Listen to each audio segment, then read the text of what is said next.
in Alaska, our oyster farms are so remote that when there's somebody in a really remote community on Prince of Wales Island that wants to start an oyster farm, it's not super easy for them to track down all of the resources that are available to do anything from get a loan to deciding what the best oyster gear they should use at their farm is, or trying to navigate the sometimes complex state leasing process. So I'm really excited to just helping these new entrants to get started on the right course, which can save you a lot of grief and trouble in your first couple of years.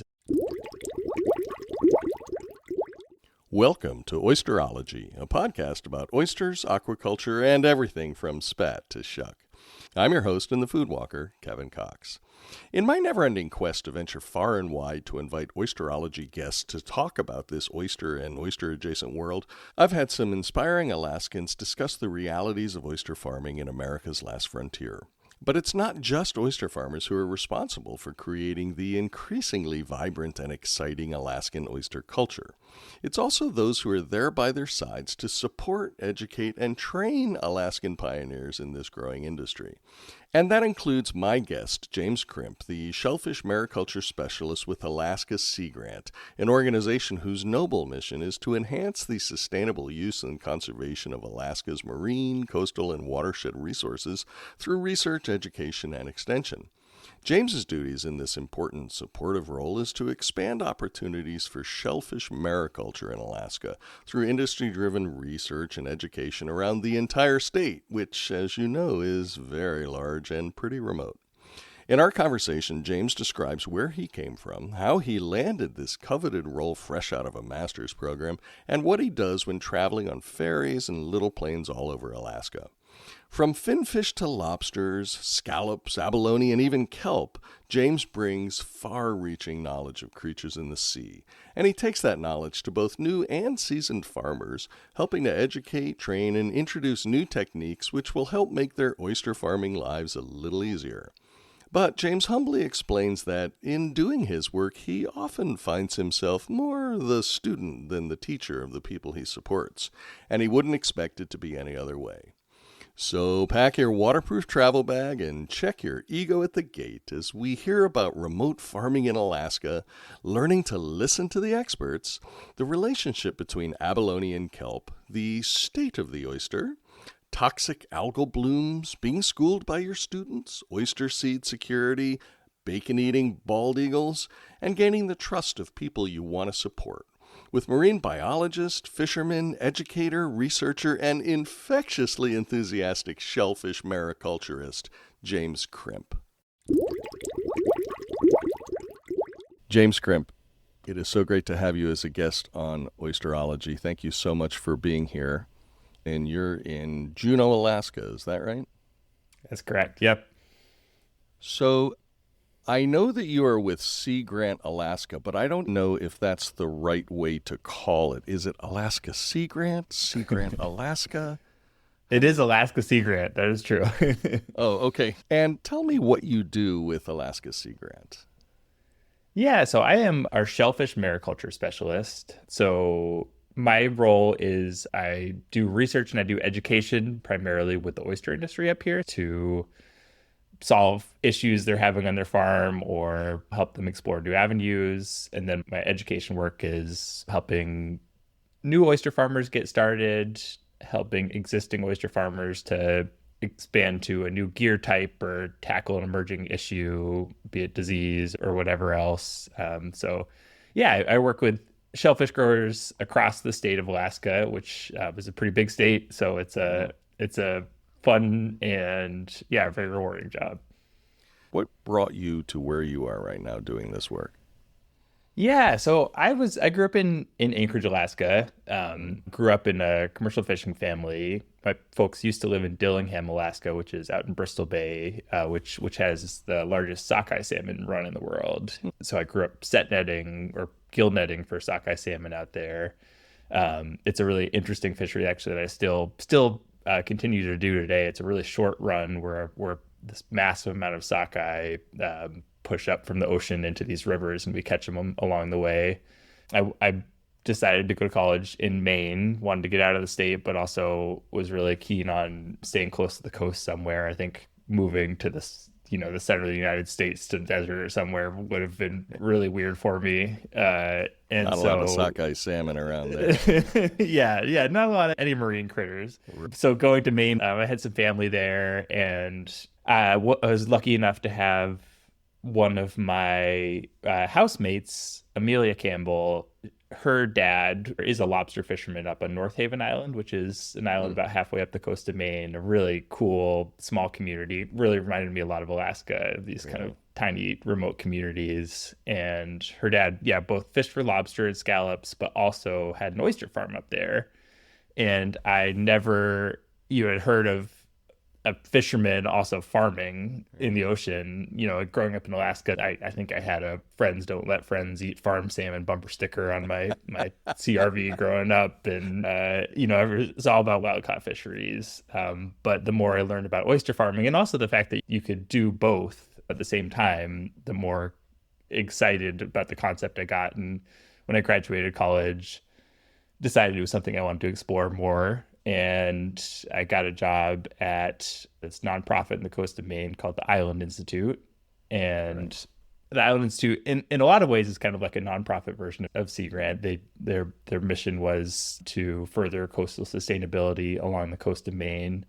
And they did that in a variety of ways. But we had a marine programs team, and my job there was to help lobster fishermen to diversify their income by starting either seaweed or shellfish farms. And the reason for that was that, Maine fishermen used to fish for all sorts of different species. They used to fish for lobster, scallops. They would maybe fish for groundfish, might fish for 5 or 6 species throughout the season. And that gave them a lot of kind of resilience to market shifts or stock shifts, kind of whatever else. But over the years, it seems lobster has really become the primary fishery in the Gulf of Maine. It's, what makes up the bulk of the commercial fisheries landings in Maine. There's just gotten to be a lot more lobster in the coast of Maine. Maybe that's environmental shifts. There's also been a really great job done by the fishermen there to conserve and promote the fisheries, to throw back females with eggs. And so that's really improved the stocks over the years.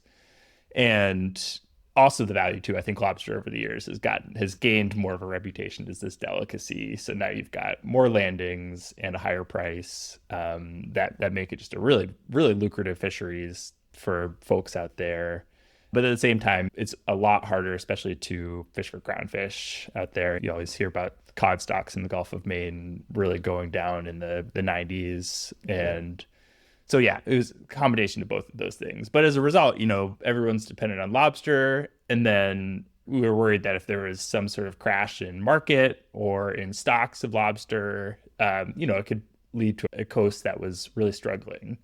And so the Island Institute and others on the coast of Maine saw that and wanted to get ahead of it, and saw seaweed and shellfish farming as a really cool way to use that maritime culture and diversify these on-the-water incomes through farming. Yeah. It sounds to me like you kind of further specialized in shellfish or oyster. Is that the direction you found yourself heading in? I did, yeah. So through this program, I helped fishermen to start oyster farms for sure. Also, mussel farms, scallop farms is kind of an emerging industry in the coast of Maine. And then also one that I ended up doing a lot of work in was also kelp farming too. And that was a industry that was really kind of in its infancy when I was living in Maine, but grew a lot over the time that I was there, and really worked out well with the lobster fishing season in particular, because it's a winter crop that you can grow. You could fish lobsters from June to October, and then you could grow kelp from October through May. And you could, keep your crew around and make some money in that off season. So I worked at the Island Institute, learned a lot about all of the kind of aquaculture species in the coast of Maine. And then I actually transitioned to working for a kelp farming business for 3 years after that, called Atlantic Sea Farms. So learned a lot about shellfish and seaweed, and then kind of went down the seaweed path for 3 years. And now coming back to Alaska, ended up with this position. So I'm very much back on the shellfish side of things. There's a fair amount of kelp farming in Alaska as well, isn't there? There is, yep. It's also a really kind of growing, exciting industry up here. We've got several colleagues at Sea Grant that also work in mariculture, and I also work with some kelp farmers on some fraud projects. But yeah, Sea Grant is also very involved in growing the kelp industry in Alaska too. So did you make an affirmative decision that you wanted to head back to Alaska, or did you follow an opportunity? I did. It was one of those COVID decisions where right. COVID happens and you're like, oh, I need to rethink my whole life right in the middle of a pandemic. Which I don't know if that was wise or not, but I am happy it led me back here. But I'd been in Maine for 10 years and loved the heck out of Maine, and realized that if I didn't make the decision to up and leave, I would just stay there for the rest of my life, which wouldn't be bad, except for the fact that all my family is back here in the West Coast. Right. My folks live in Homer, Alaska, and my brother lives in Washington and is up in the state a lot too. So just, being that far away from family in the midst of a pandemic was tough. Yeah. And where in Alaska now are you living in? I live in Juneau, Alaska, which is their state capital, our third biggest city in the state, with a remarkable 30,000 people. So we're in the region that's called Southeast Alaska, closest to British Columbia, closest down towards the rest of the United States. And so that's one of the regions where there's a lot of oyster farming in the state. And then there's also farming up in South Central and Kodiak too. There's a lot of oyster farming along in Homer too, and along like Homer Spit and that whole area, isn't there? There is, yeah. That is I think that's there in Southeast were some of the first areas that people started oyster farming in the state. And so Ketchimack Bay is the bay that Homer is in. Right. And they've got some of the bigger oyster growers in the state, and probably a good maybe 10 farms or so up in that bay. I was spending some time trying to find and view as many bald eagles as I could in the Pacific Northwest. And I talked to somebody and they said, if you want to see bald eagles, like the bald eagle capital of the world is the dumpster behind the McDonald's in Alaska. That is very true. I was there visiting my parents, and I helped them do a dump run, and we pulled up, and there was just this eagle on the perch of the place where you dump off your trash, and it had a whole slab of bacon in its mouth. And I was like, wow. And I was like, that is such a great America picture right there. Yeah, that's right. Okay, so tell me a little bit about how you got involved with Alaska Sea Grant, and also tell me a little bit about Alaska Sea Grant. What do they do? What is their mission and that sort of thing? How I got here, I would say, is back when I was in Maine, I interacted with Maine Sea Grant a lot. So there are 34 state Sea Grant programs in pretty much all coastal states. And so Maine has a great Sea Grant program, and I got to interact with them a lot. And especially a fellow named Dana Morse. He's been doing my job in Maine for decades and is just an institution there. But working with him and working with other folks in Maine Sea Grant, just got to show how impactful this program can be to coastal communities, and always kind of had an eye for if there was a chance to work in a Sea Grant program in the future. It'd definitely be something I'd be interested in. And when I got back up to Alaska, I moved in the middle of the pandemic, and I figured it was maybe a good time to go to graduate school. I'd been putting it off forever, and had a friend that is a professor here in Juneau, and she had some funding and let me do research on whatever my heart desired. I originally was planning on focusing on trying to cultivate our local species of scallop here, the weather-vane scallop, to kind of match what has been happening in Maine. And then realized that was probably not a very tenable thing to study in a 2-year master's, because they live 50 or more meters below the surface and are really tough to get organisms for a research project. Right. So I ended up actually switching over to a project looking at cultivating our local species of abalone, which is a really exciting kind of candidate species for aquaculture up here in Alaska.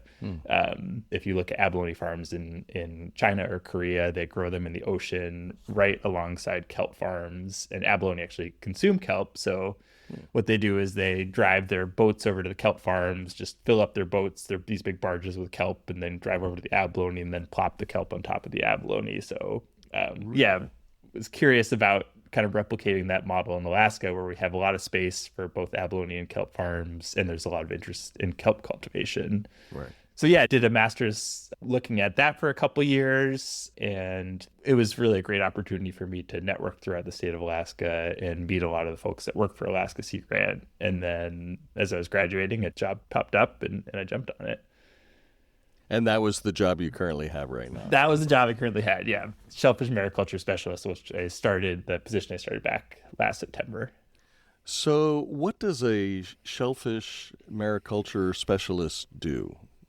So at Alaska Sea Grant, we have a staff of about 25 different folks, and we have kind of the staff that does a lot of things across the program, communications and program management and stuff like that. But then we have what we call our Sea Grant faculty, and our faculty is broken down into two sort of divisions. One is we have they're called Marine Advisory Program agents, and they're sort of generalists, which are stationed which live in communities like very coastal dependent communities throughout the state, such as Nome or Dillingham or Petersburg, places where there's not a whole lot of kind of community capacity, or they're very small communities that these generalists work across a variety of areas just to respond to community needs. And, some might do work in energy or might do work in subsistence fisheries,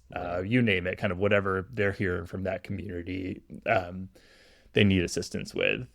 So that's half of our faculty at Sea Grant. Then the other half or so are specialists, and they are folks that work across different communities throughout the state on a certain topic area. So we have fisheries specialists that might go from community to community to help new entrants to fisheries get started, lead marine safety trainings, lead crew classes, that sort of thing.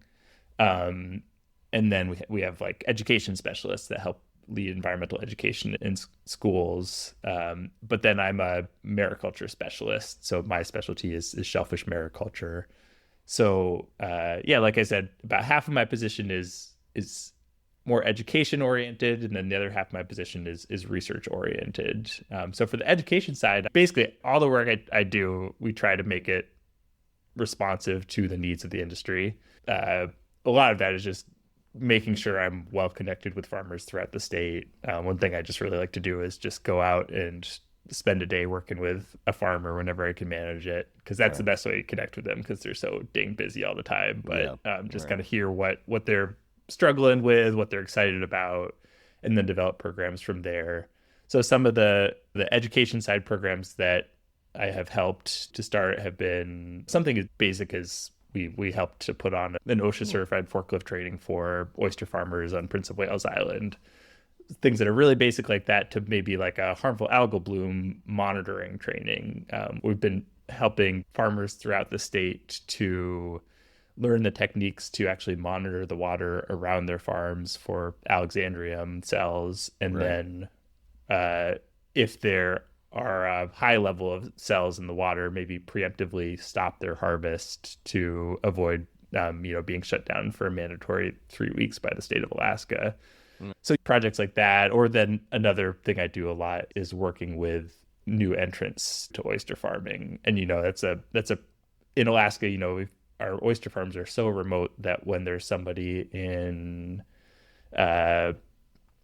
let's say Knockaty Bay, which is a really remote community on Prince of Wales Island, that wants to start an oyster farm, it's not necessarily super easy for them to track down all of the resources that are available to them to do anything from get a loan to deciding what the best oyster gear they should use at their farm is, or evaluating where they should site their farm, or trying to navigate the sometimes complex state leasing process. So I'm really excited. This coming September, I'm going to lead just kind of a oyster farm operations training, which will bring a bunch of new farmers or people that are in the leasing process or just started a farm to one community on Prince of Wales Island where there is just a whole bunch of oyster farming going on, and there's 5 different gear types and 5 different farms that you can visit all within a day. Wow. And just helping these new entrants to get started on the right course, which can, I think, save you a lot of grief and trouble in your first couple of years if you just get exposed to as much experienced farmers as you can. Do you find that there are a lot of new oyster farmer entrants in Alaska these days? Is this something that's exploding there like it is in so many places in the lower 48? There are a lot. Yeah.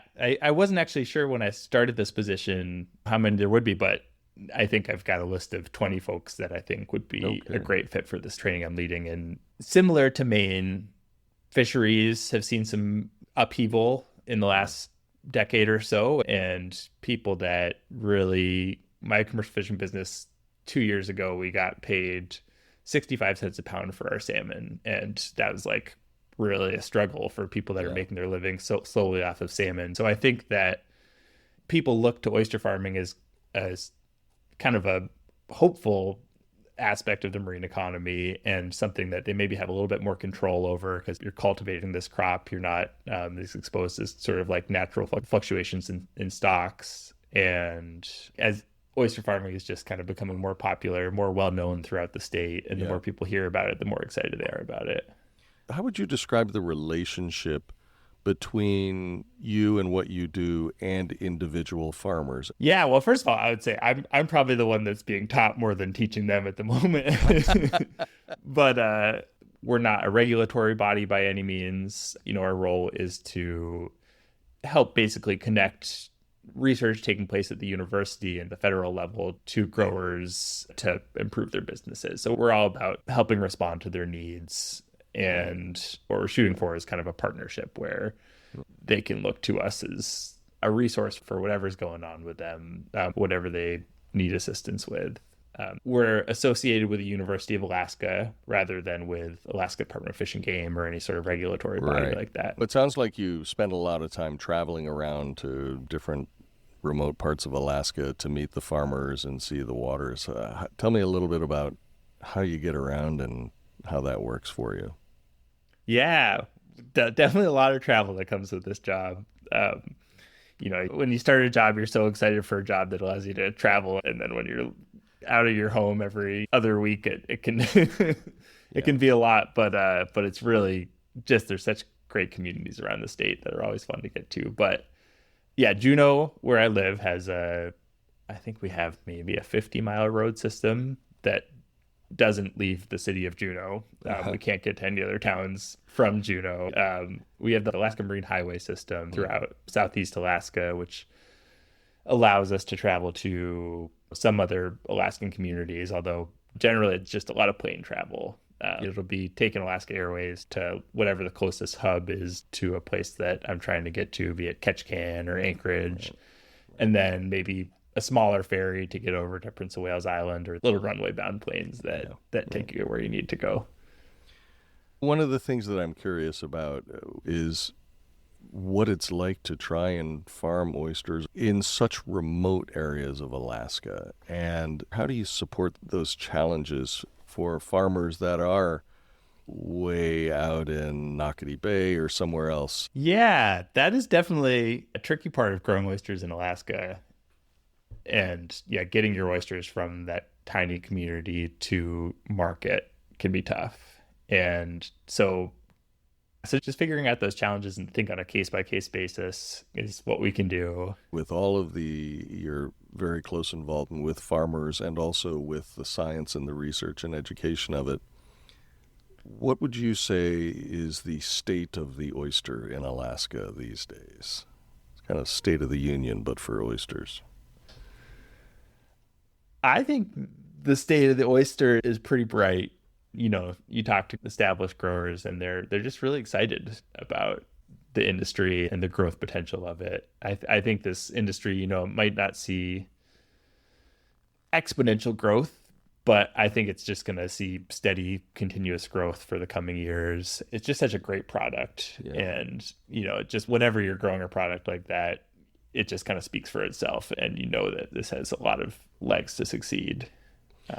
It sounds to me like most of the Alaska farmers their principal markets are in Alaska or travelers to Alaska and that sort of thing.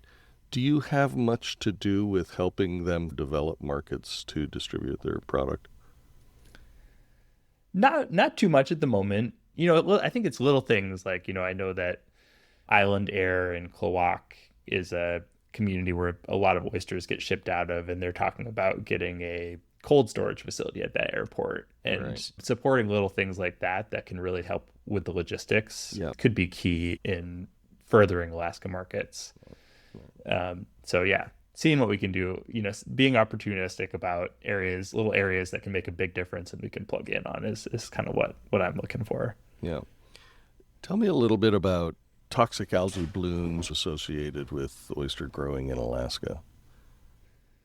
Yeah, so harmful algal blooms are definitely a big thing that the industry up here has to deal with, like in a lot of oyster growing areas throughout the country. I think the difference up here is that we are so spread out that it's pretty tough for the state to get around that much to test all these different growing waters. So what growers do instead is a very super safe program where every batch of oysters that they're going to send out to market, they have to send into the state's pathology lab where it gets tested for paralytic shellfish toxins, and then has to come in below a certain parts per thousand. And then if it doesn't, if it's over that limit, then that oyster farm has to be shut down for 3 weeks and then get a certain number of clean tests before their product can get sold. So it's a very rigorous method for ensuring that no harmful algal bloom affected oysters make it to market. Mm-hmm. One of the research components I'm really interested in is trying to understand harmful algal bloom dynamics throughout the state. And, the dinoflagellate that causes this toxin is such a mysterious thing, and it's hard to understand when it's going to appear. But there's some research that's coming out allowing growers to maybe predict it a little bit better than they currently can, or also sort of helping growers to use new tests that have come onto the market that can test the toxicity right there on their farms is another kind of area of interest for research. But in general, I think that system's working pretty well. And then past that, I think that Alaskan oysters have a lot of advantages. Vibrio is in a lot of warmer states, farmers just have to do a lot of work to deal with. So it's a naturally occurring bacteria in the water that it's always going to be in oysters, but if the water or the oyster temperature shoots up too high, this bacteria is going to really replicate and cause some indigestion issues for the consumer. But Alaskan, our waters rarely get above 65 degrees, which might be the spring temperatures in Washington or something like that. So keeping the oysters incredibly cool from the time they come out of the water until the time they go to market is easier for Alaskan producers than in other states. So that's a really nice thing. Yeah, I would think that time and temperature control must be a little easier to manage in Alaska, where it stays pretty cold even out of the water. Definitely. Yeah. It makes things a lot easier for growers. Yeah. One of the questions I also have is about the development of hatcheries in Alaska. Do you guys have much involvement in that? Yeah, that is definitely an area that we work to support growers' needs, or kind of support what they think is necessary for a reliable supply of seed. So there currently are several kind of experimental hatcheries that are capable of producing oyster seed in the state, but none of them are really commercially producing seed at the moment. So basically all of the seed that is grown from the state comes from out of state. And there's really great partnerships between growers and folks like Hawaiian Shellfish or Hog Island or other hatcheries in the Pacific Northwest and Hawaii. But there always is some questions of seed security. And so there is interest in growers to start buying seed at a smaller size to kind of take a little bit more ownership over the production process. So some folks in Alaska are experimenting with getting seed that are about 2 or 3 weeks old from these hatcheries and then doing the actual settlement up here in Alaska. And, one of the reasons why we don't have commercial hatcheries up here is because that early stage of algal production and oyster production needs to take place in pretty warm waters, and heating our waters from ambient mid-50s or so to that ideal temperature requires pretty dang high heating bill. So yeah. So the focus is more on husbandry or on the nursery aspect of it as opposed to the hatchery aspect of it. Exactly. Yeah, maybe for now at least skipping hatching, but doing what's called remote settlement. There's a lot of Flupsy production up in Alaska to be able to give their seed a jump start in their early stages, but then pushing even kind of earlier into the oyster's life cycle from Flupsies is kind of a thing that several growers are curious about right now. What are the geographic limitations in Alaska for growing oysters or other shellfish? I mean, at some point, is it just too cold? I think so. Maybe too cold for profitability. At the moment, the westernmost oysters that are grown in the state are on Kodiak Island, and they've been doing well. And there's a couple new farms that are probably going to come online on that island in the coming years. And I think that Kodiak is an area that people probably thought was too cold for oysters in the past. And then people there are totally proving that theory wrong. I don't think we really know the limit yet. I think as you get once you get up towards Bristol Bay, where I fish for sockeye salmon, you start to get a lot more sea ice, kind of once you get in that north side of the Alaska Peninsula. So I think that can be a tricky thing to deal with. Ice that will come in and just freeze around your floating cages and then just not care one bit about those anchors you have down in the ocean floor, just drag it all away. So once you get north of the Alaska Peninsula, I think it probably gets pretty tricky. One of the research projects we have going right now is looking at site suitability for oysters. It's funded by actually the Exxon Valdez Oil Spill Trustees Council. So we're looking at sites throughout the old Exxon Valdez oil spill zone, but that includes Kodiak, Prince William Sound, and also Kachemak Bay. And so we've got oysters as well as some kelp lines, and paired with a bunch of oceanographic sensors at 9 different farm sites throughout that region. And we're looking at how factors that are pretty unique to Alaska might affect oyster growth. So some of these sites are quite close to like a glacial outflow. So how much does like glacial silt have an impact on oysters? How much does that clog up their digestive system and keep them from eating what they want to eat? So that we're trying to help inform farmers to grow in these more untested regions. Do you do anything with the development of tourism to support the shellfish growers? It's a good question. I've been in calls with the Alaska Shellfish Growers Association, ASGA, the last month or so to sort of think about this idea a little bit more. And we might have some kind of interesting programs coming out of that. One idea that we were sort of kicking around was whether we wanted to make an Alaska oyster trail similar to the one that was going to be my next question. There is in Maine, yes. And a lot of other states, and it's just really a cool thing. Basically, a lot of my job, I'm just copying the awesome programs that oyster growers and Sea Grant and folks have done in Maine and bring them up here to Alaska. So there are a couple of things like that, and I think there will be more. Where I live in Juneau, we've got, I think now we have about 5 cruise ships a day this time of year that come in, each with maybe around 5,000 people or something. So there is like quite a bit of tourism around. I think it's a question of what the farmers want to dedicate their time towards. Yeah. But I think chatting with the Alaska Shellfish Growers Association, I think that they do want to make sure that they're kind of saturating the Alaska oyster market before they really look to kind of focusing on tourism. What I got from these meetings is that we want to kind of focus more on getting Alaskans really knowledgeable about oysters first, And I think Yeah. there's just a lot of cool work to be done there. We've got, some very variable regions just within the state that it'd be really cool to have people in our state start thinking about what a southeast oyster is versus a Kodiak oyster. Stay tuned on that, though. I think we're going to have some Yeah. cool programs coming out of this topic in the next year or so. Well, it sounds like there's a lot of potential for growth in a couple of different directions in that regard. Would you say that oysters are a popular food or delicacy among Alaskans, or is the focus more on finfish and that sort of thing? I would say it is a delicacy. I think that it's not forefront in people's mind. We're really a pretty salmon focused state in a lot of ways. Yeah. And we're fortunate to have so many different species of seafood that we can have at restaurants from the state, prawns and scallops and black cod and all these different delicacies. But bringing the oysters into this mix, I think, is happening more and more. I've been seeing a lot of these kind of new oyster places pop up around the state. A new place called the Alaska Oyster Shack that just popped up in Ketchikan that had some farmers out there shucking last week. And Homer is a really cool culinary destination that has a lot of oysters on the menus there.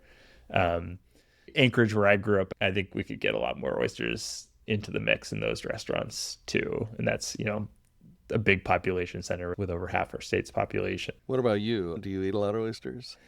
I do eat a lot of oysters. The more I eat them, the more I enjoy them. I think of them kind of like wine, where I'm still at the very base level of understanding wines. So you might find a Kirkland brand box of wine in my house right now. No judgment. But when it comes to oysters, I think I've worked my way up to where I just really can savor them. Just absolutely love them, especially when you consider that the regions in Alaska are as distinct as going from like Washington to Louisiana almost. They're just that far away from each other and have that different kind of environments that these oysters can be grown in. So I'm still scratching the surface, but God, I do love them. What's your future on this? What do you think the 5-year plan for what you're doing with Alaska Sea Grant looks like? I honestly think I am in my dream job right now, and I would, past 5 years, I would be very happy if I was doing the same thing in 20 years. It's just a really rewarding position where I think Alaska Sea Grant has a really long track record of working in a way that benefits communities. So I think just kind of continuing to help that steady growth of the industry, continuing to listen and work closely with the growers to work around their priorities. Whenever you're growing something in the ocean like this, is just such a wild place that there's always going to be stuff to work on and areas to adapt to and improve upon. So lots to do. From an oyster aquaculture perspective, Alaska has so much untapped potential, and it's already developing thanks to the work that you and Alaska Sea Grant and others are doing. And it's really exciting to think about how you guys are going to help that develop and grow. Very cool. We're excited to be a part of it. Well, James, thank you so much for being here with me on Oyster-ology today and telling me about your work and the work of Alaska Sea Grant and just the Alaskan oyster industry overall. Oh, it was my pleasure, Kevin. And yeah, you're welcome up here anytime. Well, that's it for this episode of Oyster-ology. Thanks so much to my guest, James Crimp of Alaska Sea Grant. Images and links to the things we talked about can be found in the show notes, so definitely check it out. If you like this episode or want to say anything about it, please leave a comment to let me know. I read and reply to everyone. And hey, please click follow on your podcast player to catch every Oyster-ology episode. The more followers I get, the easier others can discover it too. So help me out on that. Thanks so much for listening, and be sure to join me again next time when I pry open the shell of another interesting Oyster-ology topic.